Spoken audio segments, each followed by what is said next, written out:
Hello students, एक बार फिर स्वागत है आप सभी का अपने यूट्यूब चैनल 1-to-1 क्लासेस पे। क्लास 11th इकोनॉमिक्स का पेपर आज हम लोग डिस्कस करने वाले हैं। बहुत बढ़िया पेपर, एकदम शानदार।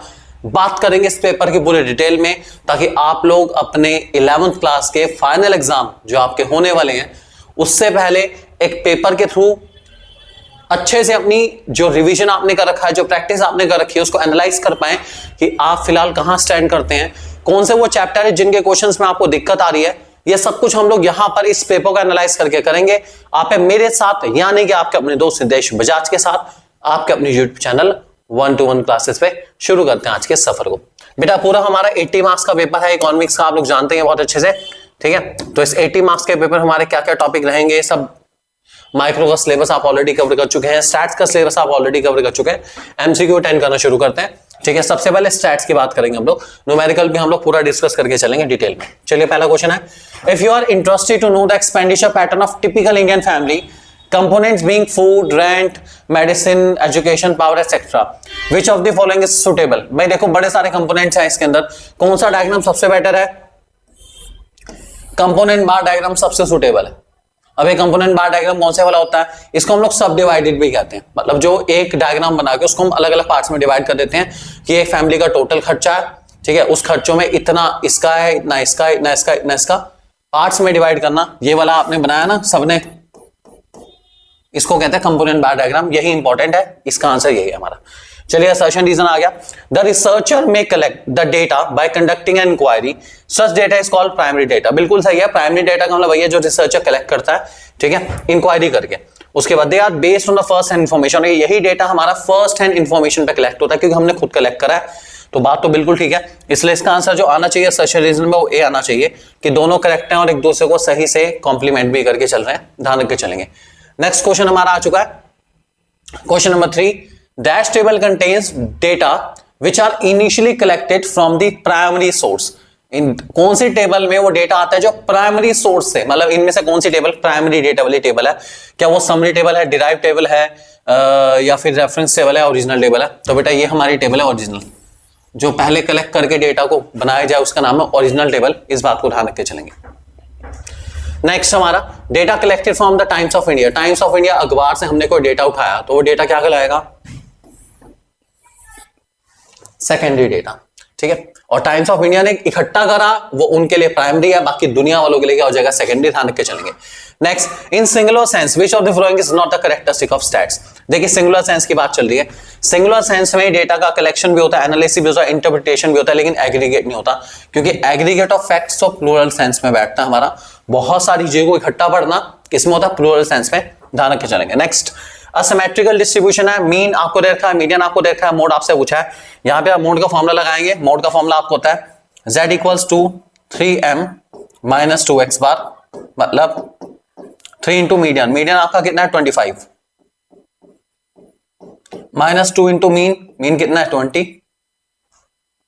25 इंटू 75, 75 में से 40 गया आपका बचेगा 35।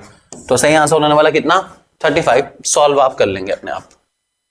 नेक्स्ट क्वेश्चन, 7 क्वेश्चन आपसे पूछा गया है कौन सा डायग्राम आपके सामने है, कौन से वाला है? मल्टीपल है, पाई है, परसेंटेज है या सब डिवाइडेड है? देखो ध्यान से देखो, इधर परसेंटेज आपको नजर आ रही है, ये सारे के सारे 100% तक पहुंचे हैं, तो इसका आंसर क्या है? परसेंटेज बार डायग्राम। और अगर बाय चांस ये परसेंटेज ना होती, यहाँ पे सिर्फ वैसे शेयर लिखे होते, रुपीज लिखा होता, तो ये हमारा हो जाता सब डिवाइडेड। इस बात को ध्यान रख के चलेंगे। पाई आपको पता है कौन सा होता है? सर्कुलर वाला। मल्टीपल वो होता है जिसमें एक के बाद 3-4 बार का इकट्ठे बनते हैं एक पर्टिकुलर चीज के लिए। जैसे 2011 का आपको दे रखा है कि 2011 में इलेक्ट्रिसिटी जो है थर्मल कितनी प्रोड्यूस हुई, सोलर कितनी प्रोड्यूस हुई और टाइडल कितनी प्रोड्यूस हुई। आपको सेम डेटा दे रखा है, बैक टू बैक बराबर बराबर बनाएंगे, उसको हम कहते हैं मल्टीपल। ध्यान रखेंगे इस बात को। Question number 8, the diagnostic centre collect the blood of a patient to test by dash. Okay, आपको बताना है, चलिए आपके लिए छोड़ दिया वाला क्वेश्चन। जो डायग्नोस्टिक सेंटर है वो लोगों का जो ब्लड लेता है, ठीक है, उसको क्या कहते हैं हम लोग? सेंसस मेथड से लेता है, सैंपल मेथड से लेता है, दोनों मेथड से लेता है, या फिर किसी से भी नहीं लेता? आप सोच समझ के बताएंगे। 8 का आंसर आप मुझे देंगे कहां पे? कमेंट सेक्शन में, ताकि पता चल जाए कि आप यहां तक इस वीडियो को देख रहे हैं। नेक्स्ट क्वेश्चन हमारा, whose method is considered ideal for construction of index number. सबसे बेस्ट मेथड किसका है? फिशर का। इस बात को ध्यान रख के चलेंगे। नेक्स्ट, क्लास इंटरवल क्या होते हैं? क्लास इंटरवल किस चीज को मेजर करते हैं? क्लास इंटरवल एक्चुअल में डिफरेंस को मेजर करते हैं, अपर लिमिट और लोअर लिमिट को।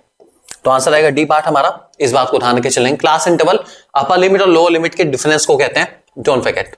Question number 11, what is mean by secondary data, explain two precaution. Okay, secondary data क्या है? The data which is collected from secondary source और the source which is already in existence. तो जो data already existence के अंदर है, जब हम उसको इकट्ठा करते हैं उसको हम कहते हैं सेकेंडरी डेटा। इसको इकट्ठा हुए किन किन चीजों का ध्यान रखना चाहिए भाई? पहली बात, जिस एसोसिएशन से, जिस ऑर्गेनाइजेशन से हम ये डेटा इकट्ठा कर रहे हैं वो जेन्युइन होनी चाहिए, बहुत जरूरी है। और उन्होंने कितने लोगों पे सर्वे करके इस डेटा को इकट्ठा करा है, दोनों इंपॉर्टेंट है, इस बात को ध्यान रख के चलेंगे। सिंपल क्वेश्चन है, आप अपने हिसाब से भी तैयार कर सकते हैं। इंपॉर्टेंस ऑफ स्टैट्स, बहुत सिंपल और बहुत अच्छा क्वेश्चन है हमारा इंपॉर्टेंस ऑफ स्टैट्स वाला। सब जानते हैं स्टैट जो इकोनॉमिक फोरकास्टिंग में काम आता है, इकोनॉमिक इक्विलिब्रियम में काम आता है, इंटरसेक्टरल इंटर टेम्पोरल कंपैरिजन देता है। As per your own convenience and book you can write the answer. और अगर ये अटेम्प्ट नहीं करना तो अगले वाला अटेम्प्ट कर लो। कंबाइंड मीन पूछा गया, कंबाइंड मीन का फॉर्मूला आपको पता ही है, X bar 1 2 equals to mean 1 n1 plus mean 2 n2 upon n1 plus n2। ठीक है, चलिए इसकी वैल्यू रख दीजिए फटाफट, क्या क्या है वैल्यू इसकी क्वेश्चन में देखते हुए। 80 स्टूडेंट्स की क्लास है, 11th क्लास की, 40 means marks in stats, 40 student of section B obtained 50 mean marks in stats. ठीक है, तो टोटल 80 है, इन्होंने रखा है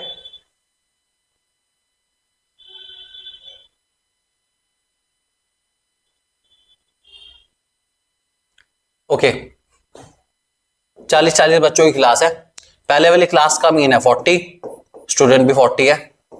दूसरे वाली क्लास का मीन है 50 और स्टूडेंट है 40। तो स्टूडेंट तो दोनों जगह कितने हैं? 40 है। ठीक है, इसे सॉल्व करना है।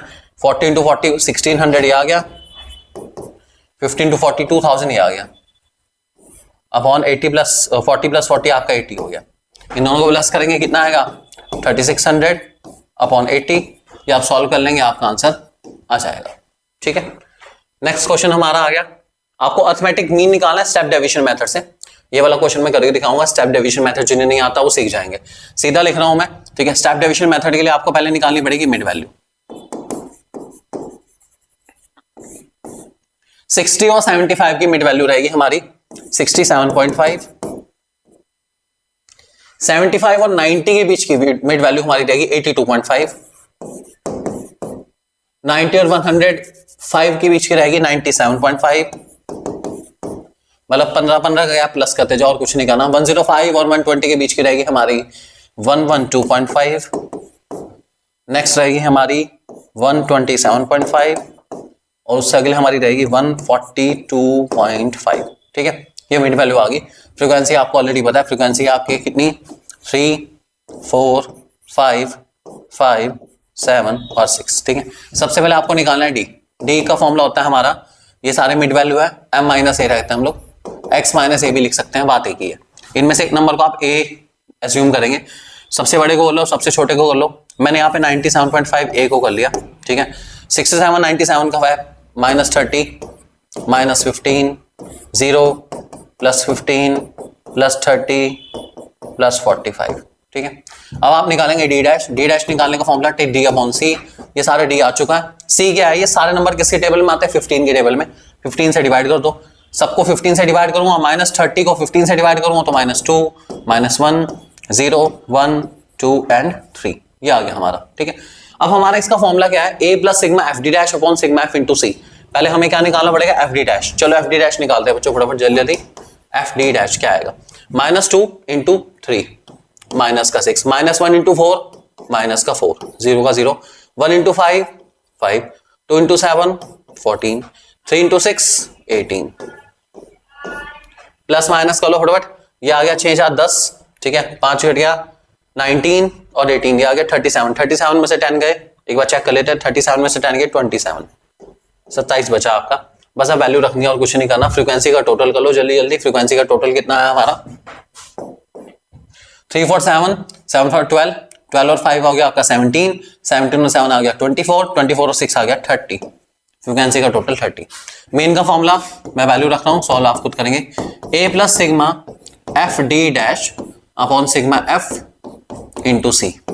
ए की वैल्यू आपने ली थी 97.5 प्लस ब्रैकेट लगा दिया ताकि आप पहले पूरा सॉल्व करें फिर 97.5 में प्लस करें। सिग्मा एफ डी डैश की वैल्यू आपकी आई थी कितनी 27। सिग्मा एफ आपने निकाला कितना है 30 और इंटू आई या सी हमने लिया था कितने से डिवाइड करा था सी में 15 से, तो हम बाद में 15 से ही उसको क्या कर देंगे मल्टीप्लाई। ठीक है, सो 97.5 प्लस 27/30 अगर आप करेंगे तो 0.9, 15 का 0.9 करेंगे तो आपका आएगा 13.5। 97 और 13 110 111 आना चाहिए आंसर।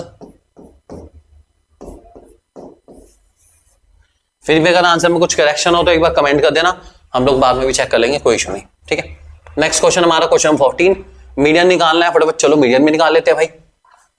सी एफ निकाल लो सबसे पहले, तो ऐसे ही कर देता हूं 12 12 18 30 30 और 27 आ गया आपका 57 57 और 20 हो गया आपका 77 77 और 17 हो गया आपका 94 94 और 6 हो गया आपका 100। ठीक है, इसके बाद हम लोग पता है आप लोगों को साइज ऑफ मीडियन निकालते हैं। साइज ऑफ मीडियन का फॉर्मूला होता है n/2 दैट इज 100/2। 50 टर्म आ गई 50 टर्म। ठीक है, 50 टर्म से बड़ा नंबर आ गया आपका ये 57 वाला। या फॉर्मूला लगाएंगे median equals to L1 plus bracket n/2 minus CF upon F into y। ठीक है, L1 कितना है 20, n/2 कर रहा था कितना आया था 50। CF पता है जो सेलेक्ट होती है उससे पहले वाली, ये CF है नीचे सारी, जो सेलेक्ट उससे पहले वाली कितनी है 30 अपॉन फ्रीक्वेंसी जो सेलेक्ट हो वही वाली फ्रीक्वेंसी कितनी है आपकी 27 और इंटू आई, इनके बीच का गैप चल रहा है 10 का। इसे सॉल्व करना आप लोगों को, एक स्टेप और बढ़ा देता हूं फिर आप सॉल्व कर लेंगे।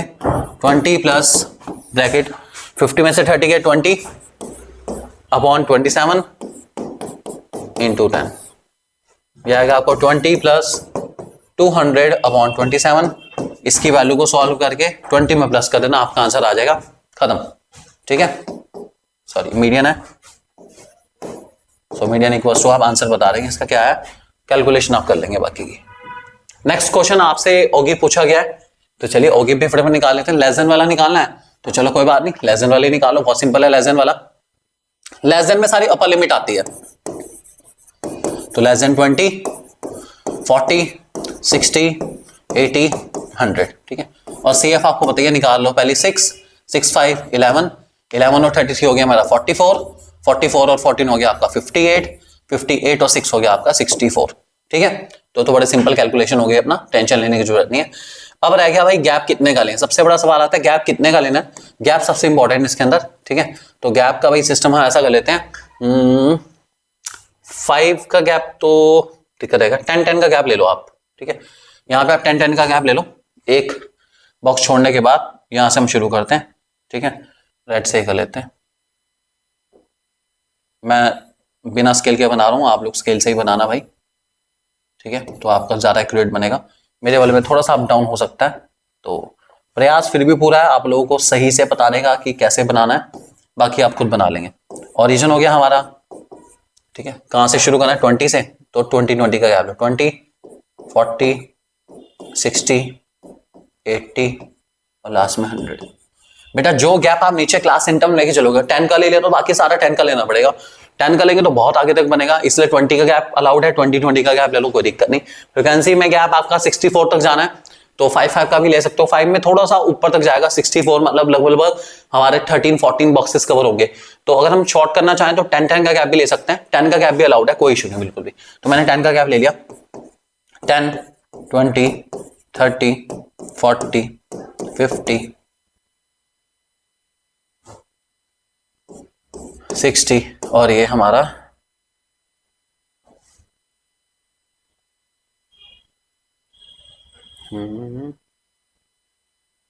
70। ठीक है, चलिए प्लॉट कर लेते हैं इसको जल्दी जल्दी फटाफट, डार्क कलर से करेंगे। सबसे पहले 20 पे 6 है, 20 ये रहा और 6 यहां पर। ठीक है, उसके बाद 40 पे 11 है, 40 ये रहा और 11 आपका यहां पर अप्रॉक्स। उसके बाद 60 पे 44 है, 60 ये रहा और 44 44 44 ये रहा। उसके बाद 80 पे 58 80 ये रहा, 58 58 58 हमारा 55 से ऊपर अगर हम चले तो 58 हमारा अप्रोक्सीमेटली यहाँ पे आएगा, ठीक है, ये हमारा 58 है, ठीक है। और लास्ट हमारा 100 पे 64, 100 ये रहा आपका, 64 पे चले, ठीक है। इन सब लाइंस, ये जो पॉइंट्स आपके सामने आए हैं, एक 60 वाला पॉइंट गायब हो गया, यहाँ पे 60 पे 44 था, वो दोबारा लगा देते हैं, 60 पे 44, ठीक है। इन सारे पॉइंट्स को आपस में ज्वाइन कर लो, ज्वाइन करने पर आपको आपका मीडियन मिल जाएगा। तो चलिए फिर ज्वाइन कर लेते हैं। ज्वाइन करने के लिए हम लोग कलर ले लेते हैं ग्रीन, ताकि डिफरेंशिएशन हो पाए। 0 से स्टार्ट कर दो, कोई दिक्कत नहीं, ठीक है। ये हमारा लेस देन होगी बन चुका है आपके सामने, इसको हम कहते हैं लेस देन होगी। और इसमें कुछ नहीं करना था, मीडियन इन्होंने कहा नहीं निकालने को। अगर कहते मीडियन तो कैसे निकलता बता देता हूं, n/2 करना पड़ता है इसमें भी। n की वैल्यू 64 है, 64/2 आपका कितना आ गया 32, ठीक है। इधर 32 ढूंढ लो कहां है, ये इधर 32 से एक सीधी सीधी लाइन ले जाओ, जहां लाइन इंटरसेक्ट करेगी उससे नीचे ले आना, मीडियन आपका वहां आ जाएगा, ठीक है। मीडियन इसका अराउंड 58 के आसपास आएगा। जिसको निकाल के देखना हो निकाल के देख सकता है, मैंने आपको बता दिया। जो आता है वो इधर क्लास एंड वाली साइड से जाता है बिल्कुल, और नीचे ज्वाइन कर लेते हैं उसको, वहां आपका मीडियन आ जाता है। टेंशन लेने की बिल्कुल जरूरत नहीं है। नेक्स्ट क्वेश्चन, क्वेश्चन नंबर 16 आपके सामने मैंने सॉल्यूशन पहले प्लेस कर दिया ताकि दिक्कत ना आए बिल्कुल भी। इसमें आपको एग्रीगेटिव एक्सपेंडिचर मेथड से इंडेक्स नंबर निकालना था। मैं आपको बता देता हूं कौन सी चीज क्या क्या है, बहुत आसानी से आप निकाल सकते हैं। ये बेस ईयर है तो ये P0 हुआ हमारा, ये करंट ईयर है P1 हुआ, क्वांटिटी आपकी बेस ईयर की Q0 हो गई। फॉर्मुला क्या एग्रीगेटिव एक्सपेंडिचर मेथड का, बहुत सिंपल फॉर्मुला है। फॉर्मुला है sigma P1 Q0 upon sigma P0 Q0 into 100, ठीक है। कंज्यूमर प्राइस इंडेक्स या cost of living index number का फॉर्मुला ये रहा हमारा, ठीक है। कुछ नहीं करना आपने, P0 Q0 निकालना है। P0 Q0 में आप क्या करते हैं, 10 इंटू 15 150, 8 इंटू 20 160, 20 इंटू 10 200, 30 इंटू 5 160, ऐसा करके आप निकालते हैं। निकालने के बाद टोटल आपका आ जाता है 1071 792। फॉर्मुले में रखो, आंसर आ जाएगा आपका 135.22। स्क्रीनशॉट ले लेना, बहुत सिंपल सा फॉर्मुला है, बहुत ईजी है, आप आसानी से निकाल सकते हैं with in just a click. चलिए नेक्स्ट क्वेश्चन हमारे सामने, क्वेश्चन नंबर 17 आ चुका है। मैंने सॉल्यूशन पहले से प्लेस कर दिया ताकि जल्दी से आपको करा पाऊं। इस क्वेश्चन में आपको निकालना है स्पीयरमैन रैंक कोरिलेशन, 6 नंबर का क्वेश्चन है हमारा, ठीक है। करना क्या है, बड़ा सिंपल, आपको ऑलरेडी पता है, ठीक है। आपको रैंक देनी चाहिए। रैंक देने के 2 तरीके होते हैं, या तो आप सबसे छोटे नंबर को पहले रैंक देते हैं, या फिर सबसे बड़े नंबर को पहले रैंक देते हैं। यहाँ पे हमने सबसे छोटे नंबर को पहले रैंक दिया, ठीक है। 12 को हमने फर्स्ट रैंक दिया। सॉल्यूशन को जल्दी जल्दी देख लेते हैं फटाफट। 12 को फर्स्ट रैंक हमने दे दी, उसके बाद 12 से बड़ा नंबर यहाँ पे आपके सामने 16, हमने 16 को सेकंड रैंक दे दी। उससे बड़ा नंबर हमारे सामने यहाँ पर है 19। अब 19 2 बार है, जब 2 बार नंबर रिपीट होता है तो हमें यहाँ पे एवरेज रैंक देनी पड़ती है। तो कैसे देते हैं एवरेज रैंक, 3 रैंक और 4th रैंक जानी थी 19 को, अपॉन 2 कर दिया, 3.5 इसको दे दी, 3.5 इसको दे दी, ठीक है। 3rd और 4th रैंक यूज हो चुकी है, अगली रैंक आएगी 5 किसको देनी है, नेक्स्ट नंबर 23 है हमारा, और सबसे लास्ट रैंक हमारी 6th रैंक किसके चलेगी, 24 के पास। सेम हमने यही टास्क रिपीट करा है y के साथ भी हमने सेम नंबर्स को ऐसी रैंक दी है। उसके बाद हमने d निकाला, d का फॉर्मूला R1 - R2, ठीक है, इजिली आ गया। उसके d का स्क्वायर करा हमने, हमारा टोटल आ गया 29.5। फॉर्मूला आपको ऑलरेडी पता है, कोरिलेशन बाय स्पीयरमैन रैंक और रैंक रिपीट मेथड का, that is 1 - 6 sigma d square plus 1/12 m³ - m1 plus m 1/12 m2³ - m2 and so on upon n³ - n। ये फॉर्मूला हमारा है, ठीक है। डी स्क्वायर का टोटल आपका 29.5 आ चुका है। वैल्यू पुट करेंगे, अब आपके सामने इसको सॉल्व करेगा पूरा आपका जो फाइनल आंसर आने वाला है वो आने वाला है 0.129। इस बात को ध्यान रख के चलेंगे। एक बार इस सॉल्यूशन को अच्छे से देख लीजिए, फिर भी कोई डाउट रहता है तो आप पूछ सकते हैं। मेनली डाउट क्या रहता है, m1 m2 की वैल्यू कैसे आई। बेटा m1 m2 की वैल्यू क्या होती है, कितना रिपीट हुआ है नंबर। देखिए x वाली सीरीज में कौन सा नंबर रिपीट हुआ था, x वाली सीरीज में रिपीट हुआ 19। कितनी बार रिपीट हुआ, 2 बार। तो m1 की वैल्यू कितनी हो गई, 2, ठीक है। उसके बाद इधर y वाली सीरीज में कोई नंबर रिपीट हुआ था, यस 22। कितनी बार रिपीट हुआ, 2 टाइम्स। m2 की वैल्यू होगी 2, ठीक है। और अगर 3 टाइम्स रिपीट होता तो हम 3 लिख देते हैं। तो ये m1 m2 की वैल्यू मेन है, बाकी कुछ नहीं है, इसके अंदर ध्यान रख के चलेंगे। चलिए अब आते हैं थ्योरेटिकल पार्ट पर हमारे माइक्रोइकोनॉमिक्स के अंदर। सबसे पहला क्वेश्चन आपके सामने, इनमें से कौन सा कैरेक्टरिस्टिक है यूटिलिटी का। यूटिलिटी सब्जेक्टिव है, यूटिलिटी रिलेटिव कंसेप्ट है, यूटिलिटी साइकोलॉजिकल फिनोमेना है, सब कुछ है भाई। यूटिलिटी सब कुछ है मेरे भाई, यूटिलिटी सब कुछ है, ध्यान रख के चलेंगे इस बात को, यूटिलिटी सब कुछ है। नेक्स्ट क्वेश्चन, निशान तवलीन जो है वो बात कर रहे थे टीसी के फॉर्मूले के बारे में। पहला फॉर्मूला है टीसी टीवीसी प्लस टीएफसी है, बिल्कुल सही है। टीसी जो है एसी इंटू आउटपुट है, बिल्कुल सही है। टीसी जो है सिग्मा एमसी प्लस टीएफसी है, बिल्कुल सही है। तो तीनों करेक्ट है, ज्यादा सोचने की जरूरत नहीं है, तीनों के फॉर्मूले बिल्कुल करेक्ट है। All of them should be the answer. Next question, question number 20, ठीक है। The second glass of lemonade gives lesser satisfaction to a thirsty boy, this case is under. Okay, obviously बात है, जैसे जैसे हम किसी चीज को ज्यादा कंज्यूम करते हैं सेटिस्फेक्शन गिरता है। कौन से लॉ में पढ़ा था ऐसा? पढ़ा है सबने, है law of diminishing margin utility, सब लोग इस बात को अच्छे से जानते हैं। Next question, which of the following will lead to leftward shift of PPC? इनमें से कब और किस सिचुएशन में पीपीसी लेफ्टवर्ड शिफ्ट होगा? रिसोर्सेज ग्रोथ में, एफिशिएंट यूटिलाइजेशन में, इनएफिशिएंट यूटिलाइजेशन में, या डिक्रीज इन रिसोर्सेज? तो इसका सही आंसर है डिक्रीज इन रिसोर्सेज, ध्यान रख के चलेंगे। इससे राइट पर शिफ्ट होता है, इससे शिफ्ट नहीं होता, एफिशिएंट यूटिलाइजेशन से इससे भी शिफ्ट नहीं होता, कुछ टाइम के लिए इनर मूव हो जाता है इनएफिशिएंट यूटिलाइजेशन में, ध्यान रख के चलेंगे। Next, the cost of curve, sorry the cost curve which is inversely S shape. Inversely S shape हमारे जो है दो कर्व होते हैं, एक टीबीसी का, एक टीवीसी और टीसी का, दोनों का होता है TBC TC, TBC TC, TBC TC. तो यहां पर आंसर है टीबीसी, आंसर है टीबीसी, ध्यान रख के चलेंगे। Next, which of the following is a reason for change in demand? इनमें से कौन सा चेंज इन डिमांड का रीजन है? देखिए, चेंज इन डिमांड का मतलब है किसी और फैक्टर की वजह से जब डिमांड पे चेंज आता है, डिमांड के ऊपर इफेक्ट आता है, उसे चेंज इन डिमांड कहते हैं। अब अदर फैक्टर देन प्राइस होता है, ध्यान रखना, other factor than own price. अब ऑन प्राइस के अलावा कौन कौन से फैक्टर है? इनकम की वजह से हो सकता है, रिलेटेड गुड्स की वजह से हो सकता है, पॉपुलेशन की वजह से हो सकता है, इन सब की वजह से हो सकता है। ये सारे फैक्टर हमारे चेंज इन डिमांड के हैं, ध्यान रखेंगे इस बात को। नेक्स्ट क्वेश्चन, क्वेश्चन 24, इनमें से कौन सा आपको बताना है कि ये ग्राफ कैसा है? ये आपका है प्राइस डिमांड का है, इलास्टिक है, perfectly elastic, perfectly elastic, unitary elastic. ये बेटा हमारा परफेक्टली इलास्टिक है। परफेक्टली इलास्टिक मतलब पैरेलल टू एक्स एक्सिस, जिसमें प्राइस में चेंज नहीं आता, बस डिमांड या सप्लाई में चेंज आता है, ध्यान रख के चलेंगे इस बात को।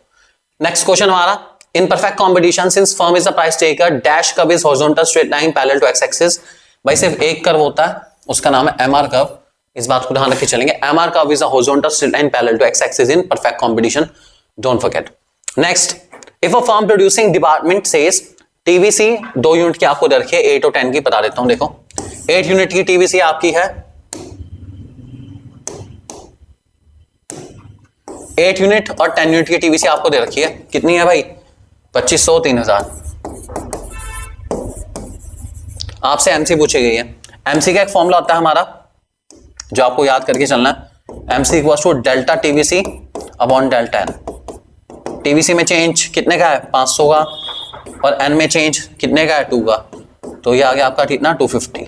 तो आंसर आएगा 250, इस बात को ध्यान रख के चलेंगे।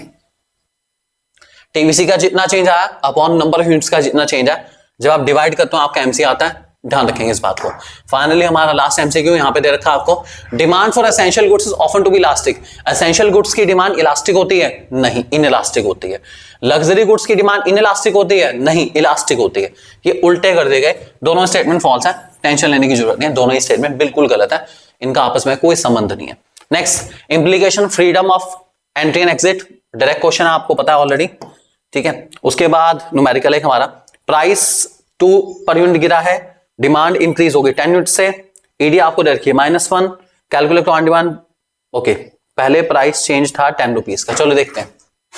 प्राइस पहले 10 था, डिमांड का पता नहीं, ठीक है। आगे क्या हुआ? प्राइस में 2 रुपीज की गिरावट आई, तो नया प्राइस हो गया 8, ठीक है। क्वांटिटी पूछेगी, क्वांटिटी बढ़ गई 10 से, 10 यूनिट बढ़ गई, और ईडी की वैल्यू आपको दे रखी है। आपने कहा इसमें क्वेश्चन में कि भैया क्वांटिटी बिफोर चेंज, क्वांटिटी निकालनी और कुछ नहीं। अब देखो ईडी का फॉर्मूला आपको पता ही है, ईडी इक्वल्स टू एक फॉर्मूला प्रोपोर्शनल मेथड का, delta Q upon delta P into P0 upon Q0। इस फॉर्मूला को सॉल्व करो, आपका आंसर आ जाएगा, ठीक है। ईडी की वैल्यू आपके सामने -1 ऑलरेडी है, डेल्टा क्यू, क्वांटिटी में चेंज कितने का आया? 10 यूनिट का, ठीक है। प्राइस में चेंज कितने का आया? 2 यूनिट्स का, 2 यूनिट्स गिर गया। पुराना प्राइस 10, पुरानी क्वांटिटी x, इसे सॉल्व करना है, इधर ले आओ फटाफट। कितना आ जाएगा हमारा? -2x, इधर आ गया, 2x बन गया, 2x इक्वल्स टू 100, x की वैल्यू आ गई कितनी? 50। तो x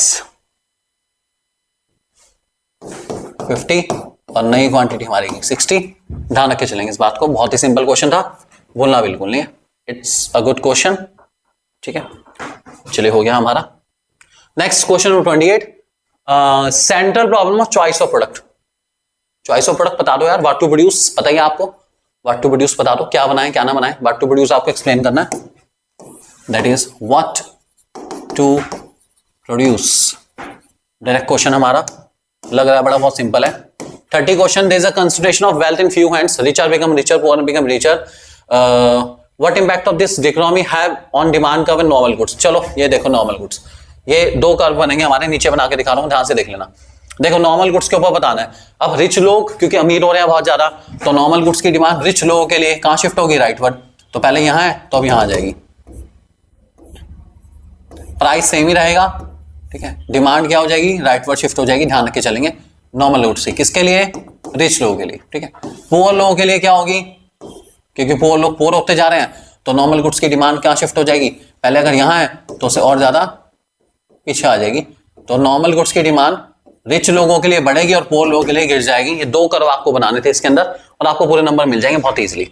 नेक्स्ट प्राइस सीलिंग क्या है, उसके इंपैक्ट बता दो। प्राइस सीलिंग आपको बताइए, ठीक है, वो मैक्सिमम प्राइस जो कि चार्ज करा जा सकता है पीडीएस में, राशन शॉप में, उसको हम कहते हैं प्राइस सीलिंग, ठीक है। ये इक्विलिब्रियम से हमेशा नीचे होता है, ध्यान रख के चलेंगे। इसका कॉन्सिक्वेंस आप बता दो, ब्लैक मार्केटिंग और पीडीएस है, राशन शॉप, यही दो है और कुछ नहीं करना, ठीक है। उसके बाद हमारे पास है अगला question, difference between shift in supply and movement of supply. Direct question है, change in supply and change in quantity supply वाला, वो आपको एक्सप्लेन करना और कुछ नहीं करना, डायग्राम यूज करके। I repeat, change in supply और चेंज इन क्वांटिटी सप्लाई वाला डिफरेंस आपको देना है विद डायग्राम, आपको पूरे नंबर मिल जाएंगे।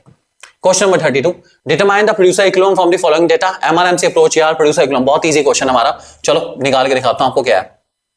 सबसे पहले आपको टीआर निकालना है, ठीक है। टीआर कैसे निकलता है, एआर को, एआर मतलब प्राइस, सबको पता है एआर का मतलब प्राइस है। टीआर निकालो फटाफट, 10 इंटू 1 10, 9 इंटू 2 18, 24, 28 एंड फाइनली 30, ठीक है। ये हमारा आ गया टीआर। अब आ गया एसी, एसी को मल्टीप्लाई करके हमारा क्या आ जाता है, TC, AC into unit TC. 10 into 1 10, 6 into 2 12, 6 into 3 18, 7 into 4 28 and finally 8 into 5 40। ये आ गया हमारा टीसी, ठीक है। अब ये पूछ रहे हैं आपको एमआरएमसी अप्रोच से आंसर निकालना है, तो बेटा सबसे पहले इसे एमआरएमसी निकालना पड़ेगा, ठीक है। एमआर निकलता है टीआर के चेंज को, टीआर का चेंज पहले 10, फिर चेंज है 8 का, फिर 6 का, फिर 4 का और फाइनली 2 का, ठीक है। और टीसी के चेंज को हम कहते हैं एमसी। एमसी का चेंज देखते हैं फटाफट क्या है, पहले 10, 10 और 2 का चेंज, 6 का चेंज, अगेन 10 का चेंज और फाइनली हमारा कितने का, 12 का चेंज, ठीक है। ये हमारा है, ठीक है। अब एमआरएमसी अप्रोच के अकॉर्डिंग इक्विलिब्रियम वहां आता है जहां एमआरएमसी इक्वल हो। एमआरएमसी कहां का इक्वल है, एक तो यहां इक्वल है और एक यहां इक्वल है, ठीक है। और जिसके बाद एमसी बढ़ जाए वहां आता है इक्विलिब्रियम। तो देखो 6 होने के बाद एमसी बढ़ रही है, तो इक्विलिब्रियम हमारे कौन सी यूनिट पर आएगा आपका, अगर यूनिट लिखूं मैं तो यूनिट आएंगे आपकी 1 2 3 4 5, तो बेटा हमारा थर्ड यूनिट पर, ये जो थर्ड यूनिट है यहीं पे हमारा आंसर आएगा। इस बात को ध्यान रख के चलेंगे, ये इसका एक्यूरेट आंसर है, ध्यान रखेंगे, भूलेंगे बिल्कुल नहीं। क्वेश्चन नंबर हमारे पास 33 आ चुका है। आपको ये टेबल फुलफिल करनी है, बहुत सिंपल सी टेबल है, आपको इसको फुलफिल करनी है। टीपी एमपी एपी की टेबल है, तो जल्दी से इसको फुलफिल कर लेते हैं और इसको खत्म करते हैं फटाफट हम लोग, ठीक है। तो फटाफट देखते हैं क्या है यहाँ पर। आपके सामने एपी है, एपी को मल्टीप्लाई करके आपका टीपी आता है। आई रिपीट, एपी को मल्टीप्लाई करके आपका टीपी आता है, ठीक है। तो चलिए एपी को मल्टीप्लाई करते हैं फटाफट। 8 इंटू 1 8 यहां पर आएगा, 10 इंटू 2 20 यहां पर आएगा, इसको ब्लैंक छोड़ दें। 9 इंटू 4 36 यहां पर आएगा, 7 इंटू 6 42 यहां पर आएगा, ठीक है। उसके बाद एमपी, एमपी से क्या होता है हमारा, देखिए टीपी में जो चेंज आता है उसको एमपी कहते हैं, ठीक है। पहला 820 में चेंज कितना, 12 का। अगला चेंज 10 का आएगा, 10 का चेंज तभी आ सकता है जब यहाँ पे क्या लिखा होगा 30, ध्यान रखे चलेंगे इस बात को, ठीक है। उसके बाद यहाँ पे 36 और 6 में यहाँ 30 का चेंज 6 का है, 36 40 में चेंज 4 का है। एमपी तो आपकी भर गई, ठीक है।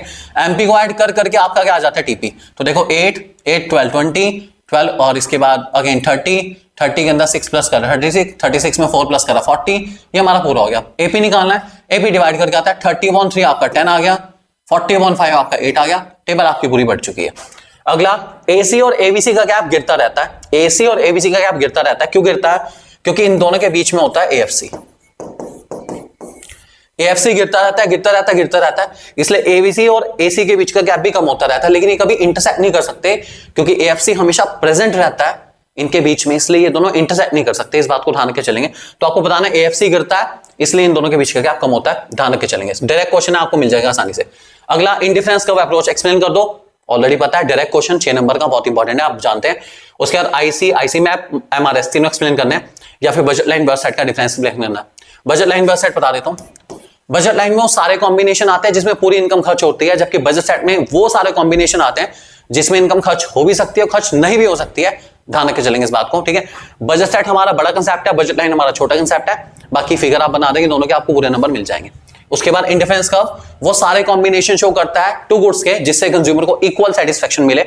इंडिफरेंस मैप, बहुत सारे इंडिफरेंस कर्व जब इकट्ठे बनाए जाएं तो उसको इंडिफरेंस मैप कहते हैं। MRS, marginal rate of substitution बताता है कितना एक गुड मुझे सैक्रिफाइस करना पड़ेगा दूसरे गुड को गेन करने के लिए, उसको हम कहते हैं एमआरएस। इस बात को ध्यान रख के चलेंगे। Ratio of sacrificing and gaining is called MRS. तो ये हमने पूरा पेपर रिवाइज करा, मैं जानता हूं बहुत जल्दी जल्दी करा है क्योंकि आपका टाइम बचाना बहुत जरूरी था। तो जितने क्वेश्चन जितने लेवल तक डिस्कस करने थे मैंने डिस्कस कर लिए, बाकी आपके पास ऑलरेडी सारे के सारे नोट्स वगैरह सब कुछ है ऑलरेडी, ठीक है। फिर भी अगर आपको किसी चीज की नीड पड़ती है इकोनॉमिक्स के लिए या आपको इकोनॉमिक्स में कुछ भी नहीं आता, तो इस वीडियो के डिस्क्रिप्शन में एक कोर्स का लिंक है जो कि पासिंग मार्क कोर्स है हमारा इकोनॉमिक्स कोर्स के अंदर सारे जितने भी इकोनॉमिक्स के मेन क्वेश्चंस हैं जिसके आने के चांस सबसे ज्यादा, उनको बहुत अच्छे से कवर कराएगा ताकि आप उनको बहुत इजीली कर पाए। 50 नंबर आपके बहुत इजीली आ जाएंगे। 80 आउट ऑफ 80 की बात नहीं करता, लेकिन 50 आपको बहुत इजी आ जाएंगे उस कोर्स को करके। आप देखना चाहें उस कोर्स के बारे में तो आप देख सकते हैं, आपको लिंक उसका डिस्क्रिप्शन मिल जाएगा। थैंक यू वेरी मच, और अमेजिंग कंटेंट के लिए आप हमारे चैनल को सब्सक्राइब कर लीजिए और हमारी ऐप को डाउनलोड कर लीजिए। Thank you very much and God bless you all.